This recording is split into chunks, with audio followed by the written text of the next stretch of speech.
देखो अब सीखते हैं statement of P and L कैसे बनाते हैं ना, फॉर्मेट क्या है इसका। Statement of profit and loss account लिखना पड़ता है एज ऑन जो भी डेट है इन द बुक्स ऑफ जिस भी कंपनी में आप बना रहे हैं।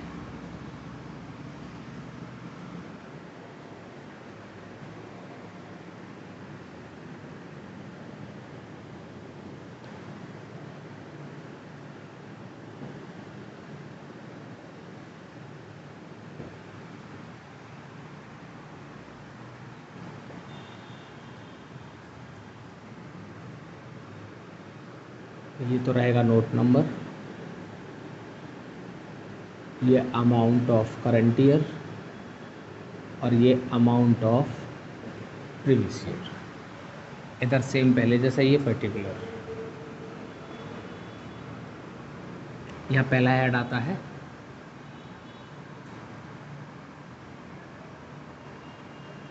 Revenue from operation.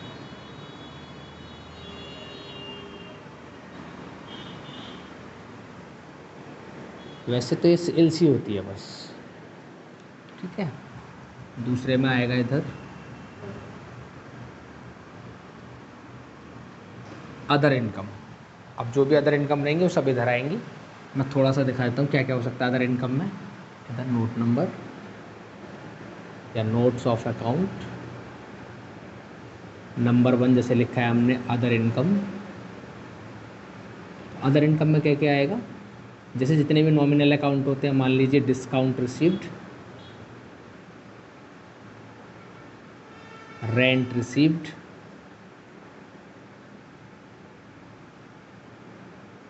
या अदर रिसीव्ड, कोई भी और रिसीव्ड हुआ है तुम कहीं से भी, तो सारी वैल्यू बन के बन जाती हैं अदर इनकम में, ठीक है। अब यहाँ जो भी वैल्यू आएगी उसका करेंगे इधर टोटल यहाँ पे, और ये बन जाएगा यहाँ पे टोटल इनकम। ये statement of P and L, profit and loss, ये बनाएंगे पॉइंट ए। और बना कैसे है ये, फर्स्ट प्लस सेकंड को करके। अब इसके बाद में इधर आता है थर्ड एक्सपेंसेस। अब एक्सपेंसेस में बहुत सारी वैल्यू आती है ना, समझो। पहली वैल्यू क्या आएगी, जैसे कि कॉस्ट ऑफ मटेरियल कंज्यूम्ड। अब इसके लिए नोट बनाना पड़ेगा, इसमें क्या क्या वैल्यू रहती है, यहाँ बना लो number 2, cost of material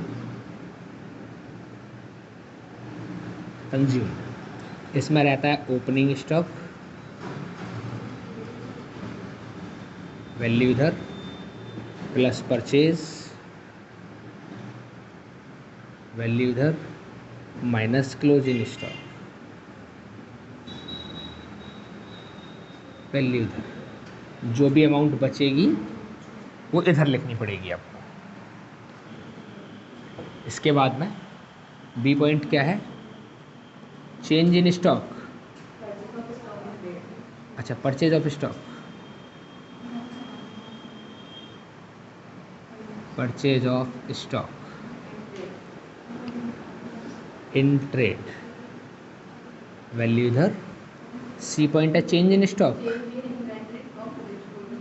change in stock किस किस में हो सकता है, वो WIP में हो सकता है, वो फिनिश गुड्स में हो सकता है, यहाँ लिखेंगे। इसके बाद में ठीक है, डी पॉइंट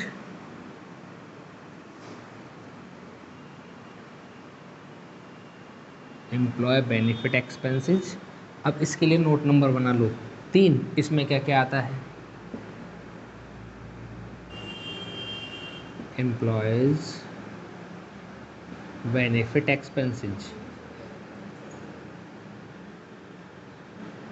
एम्प्लॉयज़ को जितनी भी चीज़ें दी जाती हैं, जैसे वेजेस, सैलरी, या अदर, वो सब इसमें आते हैं, सबको ऐड करेंगे, इधर लिखेंगे एक बार में। इसके बाद अगला और बताओ जरा, ई point, finance cost. Finance cost में नॉर्मली इंटरेस्ट वगैरह आती हैं, जैसे कहीं से लोन ले रखा है, interest on loan, interest on debenture, जो इंटरेस्ट वगैरह पे होती है वो इसमें आती है, ठीक है। तो लिखना नहीं है उसको नोट्स ऑफ अकाउंट में, सीधा मैंने इधर लिख दिया है। और अगला dep expenses, E F, depreciation expenses. तो नॉर्मली बिल्डिंग पे डेप लगेगा, है ना, फर्नीचर पे डेप लगेगा, ऐसे डेप जितने लगेगा सब इधर आएंगे। और इसके बाद में अदर एक्सपेंसेस, अगर इसके अलावा कोई एक्सपेंसेस बच जाता है तो यहाँ लिखना है अदर एक्सपेंसेस, ठीक है। यहाँ तक समझ में आ गई बात। अब इसको यहाँ से लिखेंगे, ये वैल्यू बन जाएगी यहाँ पे, और इसको बना देंगे बी पॉइंट, और ये बनेगा टोटल एक्सपेंसेस। कैसे बना है ये, थर्ड वाले का टोटल करके, है ना, एक ही अमाउंट है इसमें, थर्ड वाली है तो इसका सबका टोटल करके। अब इसके बाद में इधर बनाएंगे फोर्थ पॉइंट, प्रॉफिट बिफोर, वहाँ और भी वैल्यू है लेकिन आप याद रखो extra ordinary items and tax. ये निकलेगा कैसे, ये निकलेगा ए माइनस बी करके। ए में टोटल इनकम कमाया है, बी का एक्सपेंस घटा दो, ये वैल्यू बन जाएगी तुम्हारी यहाँ पे, ये वैल्यू बनेगी एक, है ना। अब इसके बाद में फिफ्थ पॉइंट, या फिर लेस करेंगे आप यहाँ से, डायरेक्ट लेस में चले जाओ आप यहाँ से, जो भी वैल्यू आ रही है इसमें से लेस कर दो। क्या लेस करेंगे, एक्स्ट्रा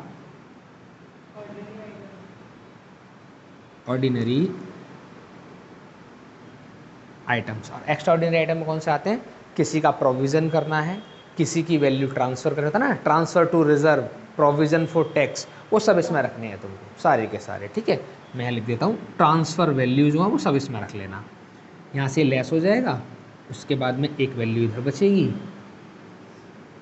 यहाँ पे, और इस वैल्यू को बोलेंगे सी पॉइंट,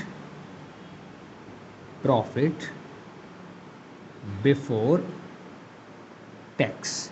अब इसके बाद में आएगा हमारे यहाँ पे टैक्स,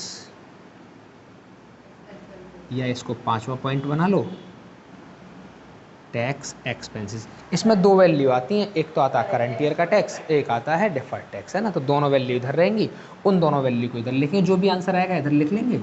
और इसके बाद में सबसे फाइनल में फिर एक और आंसर आएगा हमारे पास, इसको बोलेंगे यहाँ पे D point, profit transfer to balance sheet. अगर यहाँ पे लास्ट ईयर का प्रॉफिट नहीं दिया है तो, अगर लास्ट ईयर का प्रॉफिट दिया है तो वो इसमें इंक्लूड हो जाता है लास्ट में जाके, है ना, वरना profit transfer to balance sheet. और कौन सा प्रॉफिट ट्रांसफ़र होगा इसमें, ये जो सी वाला पॉइंट है, तो इस सी वाले पॉइंट में से आपको टैक्स को माइनस करना पड़ेगा। बस इतना। वैसे तो बहुत सारी वैल्यू है फॉर्मेट में आते हैं यहाँ पे, लेकिन वो सारी वैल्यू काम की नहीं है, यही काम की है जो मैंने लिख दी है यहाँ पे। बात आ रही समझ में आता है, कोई डाउट तो नहीं, ठीक है, करो उसको नोट डाउन, फिर करेंगे।